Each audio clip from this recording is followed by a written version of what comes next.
Всем привет, меня зовут Юлия Гендина, вы находитесь на моем канале, который посвящен интерьерному вязанию. Сегодня крючки можно отложить, спицы тоже, мы будем с вами говорить про цвет. Я, как вы знаете, люблю эксперименты, не успокаиваюсь и ищу все новые и новые интересные инструменты и пряжу, чтобы добиться каких-нибудь интересных цветовых переходов и решений. Итак, сегодня у нас с вами в центре внимания вот такая пряжа. Сейчас мы ее внимательно рассмотрим. Я объясню, почему именно такие оттенки я решила купить и что я с ними буду делать. Итак, поехали. Давайте же посмотрим, что это за пряжа такая. Та-дам!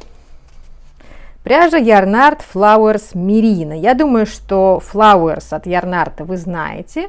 Это очень известная хлопковая марка, тоненькая, там что-то 1000 метров в скольких-то граммах. Она настолько тонкая, что я вязать ей никогда не могла. Но у Flowers всегда были очень красивые градиентные переходы. И вот, ура, есть пряжа для любителей более толстого вязания. Она называется Yarn Art Flowers Merino. Давайте посмотрим на ее характеристики. По составу это 25% шерсти, 75% акрила. И вот метраж меня больше всего интересует. 225 граммов, 590 метров. То есть это уже заметно толще нитка, чем та хлопковая. Ну, я думаю, что я бы ее вязала, во-первых, я попробую 5, но, видимо, придется все-таки 4. Может быть, 4,5. В общем, будет зависеть от плотности, которую я хочу. Итак, я точно понимаю, что она мне под мои задачи подойдет. Теперь давайте посмотрим, какие цвета я взяла. Начнем прямо с этого. Значит, это градиентная пряжа. То есть у нее градиентные постепенные переходы цвета от центра к окраинам. Что мы видим, например, здесь? Вот в центре мы видим какую-то такую бирку. Easy Start. Мы видим коричневый, и дальше он постепенно переходит в красноватые оттенки, потом эти красноватые чуть становятся более рыжими, потом коричневыми, потом коричневого становится меньше, и мы уходим уже на полностью такой кофейный бежевый цвет. Как достигает производитель такого постепенного перехода? С помощью меланжа, то есть это переплетение нитей, то есть постепенно, сначала нить у нас просто коричневая, потом постепенно в нее по чуть-чуть, по одной нити начинает вплетаться другой цвет, его становится больше, и в конце концов мы переходим целиком на него. Потом, опять же, постепенно вплетается по одной нити новый цвет, близкий. Потом мы переходим на него, и вот мы уже выходим таким образом к кофейному цвету. Такие переходы, конечно, в полотне дают более нежное полотно цветовое, то есть у вас не вылезают глаза из орбит, как если бы вы вязали из секционно окрашенной пряжи. Потому что в секционно окрашенной пряже границы между цветами, как правило, очень четкие. И еще бывает для вашего развлечения производитель выставляет по соседству цвета не всегда очень гармоничные. А если еще и секции не очень длинные, то в полотне вы потом получаете какие-то такие очень резкие отрезки не самых приятных цветов. А здесь же с помощью вот этого вплетения нити меланжевого мы получаем более плавный переход. Кроме того, я выбрала еще и мотки, в которых мне понравилось, собственно, вот это сочетание оттенков, потому что мотки в этой линейке были очень разные. Я вам попозже, может быть, покажу, какие бывают, или вы сами можете посмотреть, погуглить, какие бывают расцветки у этой линейки. Там, конечно, можно встретить и сочетание красного, синего с вкраплениями желтого и любого такого веселенького, то, что я называю. Я все-таки выбирала осознанно в том смысле, что мне нужно было, чтобы эти цвета мне подходили для мозаичного вязания крючком. Но прежде чем прийти к этому, давайте еще посмотрим, какие еще мотки я выбрала. Вот такой. Он немножко похож на который мы уже с вами рассматривали. Но здесь у нас преобладают красноватые оттенки. Здесь красноватых оттенков нет. Здесь преимущественно оттенки коричневого. То есть от темно-коричневого мы постепенно переходим к светло-коричневому. Далее возвращаемся уже совсем к бежевому. И вот у нас чистый бежевый. Обратите внимание, что здесь у нас чистый бежевый в центре. Здесь у нас чистый бежевый на границах. Еще я взяла черный, я называю его черным, но на самом деле это от черного к серому, к светло-серому и белому. Этот моток я взяла, потому что он точно пригодится, он универсальный, он мне подойдет как база. Тут, значит, еще один такой же коричнево-желтый. И эта пряжа, это немножко другая линейка, называется Yarnart Flowers Alpaca. Здесь, как можно догадаться из названия, в составе есть альпака. 20% альпаки, 80% акрила. Оно и видно, потому что вот этот вот классический альпаковый пушок. Я думаю, что вы видите его. Сама нить по ощущениям чуть тоньше. Что тут у нас написано? Написано у нас 250 грамм, 940 метров. Так, а здесь у нас 225 грамм, 590 метров. Ну, вот это по ощущениям тоньше, ее тут точно уже 4-м крючком придется вязать. Я взяла один моток вот такой расцветки. У нее, кстати, в этой линейке расцветка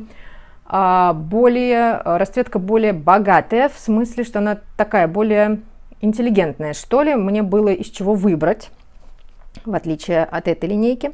Вот, я выбрала такую, белый, такой немножко, ну, светло-светло-оранжевый, переходит в красный. У красного несколько оттенков, потому что сначала в красный вплетен бежевый, потом в красный вплетен уже коричневатый-серый. Из-за этого вот мне интересно, как ляжет вот эта красная секция с вот этими вот переходами. И постепенно в красный вплетаются зеленые оттенки и переходит в зеленый цвет. Но посмотрите, какой это красивый зеленый цвет. Я, в общем, из-за него и взяла. Он еловый. Такой настоящий еловый, то есть вообще вот эта вот секция, красная, переходящая в еловый, очень такая новогодняя, как раз за счет вот этих вот очень плавных вкраплений. Должно быть очень красиво. Вообще чем-то дундугу напомнила мне эта пряжа, не по тактильным ощущениям, а по цветовым переходам. Действительно очень красиво. Вот, поэтому я ее взяла. Теперь, что я собираюсь делать с этими мотками? Ну, конечно, можно просто их оставить, любоваться, фотографироваться с ними, фотографировать их, и будет счастье. Но что я хочу попробовать и в чем цель моего эксперимента? Я хочу связать мозаикой крючком из центра квадратные элементы. Ну, это будет в качестве пробы, там уж я решу, зачем мне эти квадратные будут элементы нужны, то ли для подушки, то ли для большого пледа, там посмотрим. Но для начала я хочу связать квадратные элементы из центра. Сначала я попробую взять два мотка разных, да. Например, вот я подобрала, да, вот этот и вот этот моток. Как вы знаете, мозаика крючком требует сильного контраста с одной стороны и не пересечения нитей по цвету, да. То есть если нити у нас пересекутся, то будут цветовые пятна в полотне. Нам этого допустить никак нельзя. Поэтому что я буду делать? Я вижу, что здесь у меня в центре светлый, даже не углубляясь в какой, я вижу просто светлый, и здесь у меня в центре светлый. Поэтому, если я возьму одну нить отсюда и одну нить отсюда, начну из них вязать, у меня рисунок и не получится, будет однотонное светлое полотно, чтобы я там на нем не вывязывала. Ну, собственно, будет рельефная такая мозаика, больше ничего. Мне это совершенно не нужно, поэтому я попробую из этих двух мотков одну нить взять из центра, она будет у меня светлая, а вторую нить взять снаружи. В данном случае она будет у меня такая верблюжьего цвета. Что мне нужно будет уже проверить на практике? Насколько эти два цвета окажутся контрастными. Ну, то есть сейчас мы видим, что они контрастные, но действительно ли в полотне они рисунок не будет в них утопать. Вот это я проверю. Дальше, соответственно, по мере раскручивания мотков у меня постепенно здесь закончится светлый, здесь постепенно закончится верблюжий.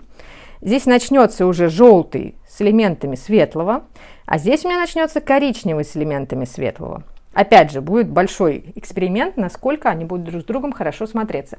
Хватит ли мне здесь контраста.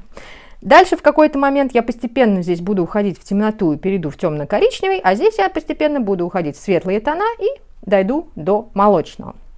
По идее, должно получиться очень хорошо. Посмотрим, как я уже вам объяснила, что вот в этих элементах могут быть интересные сюрпризы. Посмотрим, как это будет. Это будет один эксперимент. Второй эксперимент. Я не зря взяла второй такой же моток. Вообще действительно очень красивый. Здесь желтый, ну такой для меня спорный, слишком может быть ярковатый. Лучше бы он был здесь чуть больше в горчицу, но ничего, как есть, так есть. Мне он очень понравился. Я к нему попробую черный. Тут интересно, конечно, как черный лег бы как фон или как основа рисунка, но поскольку у меня черный только один, поэтому попробую какой-нибудь один способ. То же самое, начну, там, например, из центра черный и с окружности вот этот верблюжий, или наоборот из центра верблюжий и с окружности черный, тогда получится, что у меня в квадрате в центре будет очень сильный контраст сначала, потому что здесь нет сомнений, что будет хороший контраст, да, тут ярко-белый и ярко-черный.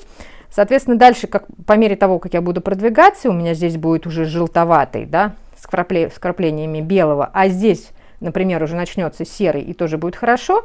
И дальше в конце у меня верблюжий будет сочетаться опять со светлым и тоже вполне себе будет хорошо. Вот я сейчас вам рассказываю, наверное, я так все-таки сделаю, действительно. Пусть будет в центре квадрата сильный контраст, а дальше будет уже уменьшаться. В эту пару я верю больше, честно говоря, чем в эту. Но посмотрим, как получится.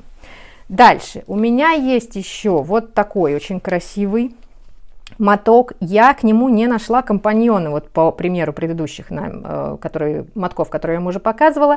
Не нашла идеального компаньона, чтобы и цвета не пересекались, и хорошо друг с другом сочетались. Видите, мы здесь выполняем две задачи. Вот в таких экспериментах с градиентной пряжей, без однотонной, мы выполняем две задачи. То есть нам нужно и чтобы рисунок оставался контрастным, и при этом, чтобы вот цветовые секции, которые встречаются друг с другом, они все-таки гармонично сочетались. Я вот не нашла к нему компаньона, поэтому я попробую вязать из него одного. Что значит из него одного? Это значит, что я буду брать нить из центра, а вторую я нить буду брать с краю. То есть у меня сначала будет коричневый с кофейным, потом красновато-коричневый с кофейно-рыжим, и вот здесь я дойду до момента, когда уже у меня секции встретятся, и здесь, очевидно, надо будет заканчивать, потому что это будет уже одна и та же нить. Но тоже интересно, как пойдет. По идее, можно было бы купить два таких мотка и вязать там вот два одинаковых прям. И вязать один из центра, другой с краю, и так даже, может быть, возможно, было бы проще. Но тут вопрос уже был в деньгах.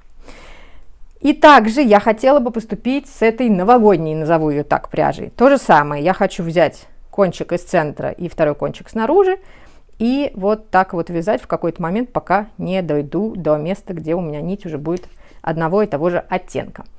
Что из этого получится?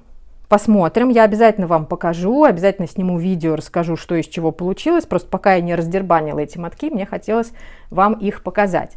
Что тут важно еще сказать, что это не дешевое удовольствие. Ну, то есть такой моток, он, конечно, большой, по расходу я вам тоже скажу, какого размера квадраты у меня получились. Но там в среднем такой моток стоит там 700, 800 и вплоть до 1000 рублей. Поэтому, конечно, тут нужно понимать, учитывая, например, если вам понравится этот эксперимент, и вы захотите связать, например, большой плед там центровой или не большой, надо, конечно, понимать, что он будет не очень дешев. Хотя, вот опять же, я пока не понимаю по расходу, может быть, расход вполне себе будет умеренным, и по цене тогда будет сопоставимо. Но в чем я точно уверена, что это будет интересный очень опыт, потому что вязать будет действительно, так знаете, озорно и азартно, потому что никогда не знаешь, какой там цвет дальше пойдет и как он ляжет на текущую секцию. Вот, поэтому то, что я получу удовольствие, это точно. Если вдруг у вас в закромах есть похожая нить, или если у вас есть flowers, который не мерина, а просто вот тот самый хлопок тонкий, и вам, например, из него вязать комфортно, то призываю вас присоединиться к моему эксперименту и попробовать тоже у себя на свои нитки. Может быть, у вас как раз есть один моток, попробуйте вязать мозаику из центра, беря один кончик из центра, а другой с окружности, и посмотрите, как у вас лягут секции. Буду очень рада, если вы потом в нашем чате покажете результаты. Ну, и я повторю, вам обязательно тоже все покажу. Схему, которую я буду использовать, это будет схема ромба из центра, который я вязала плед из дундеги. Вот у меня в YouTube есть отдельное видео, в нем в описании есть схема по ромбам из центра. Единственное, что я попробую ее чуть-чуть перерисовать, чтобы не было диагональных линий, чтобы было единое полотно. Убьем двух зайцев сразу. И будет схема немножко другого вида, чтобы было не скучно. И по цветам посмотрим, как эта пряжа ляжет в ромбах. Вот. Эту пряжу как раз хотела вам показать, с вами это все обсудить. Надеюсь, что увлеку вас в новое необычное цветовое путешествие. Ну и хочу сказать, что работа над 4-й книгой, которая будет посвящена мозаике крючком и будет более объемной, более насыщенной, чем первая книга. Работа эта идет. Книга должна выйти в этом году, так что буду обязательно ждать ваших отзывов. А пока пойду вязать. Вам желаю тоже приятного вязания. Будьте здоровы. Пока-пока.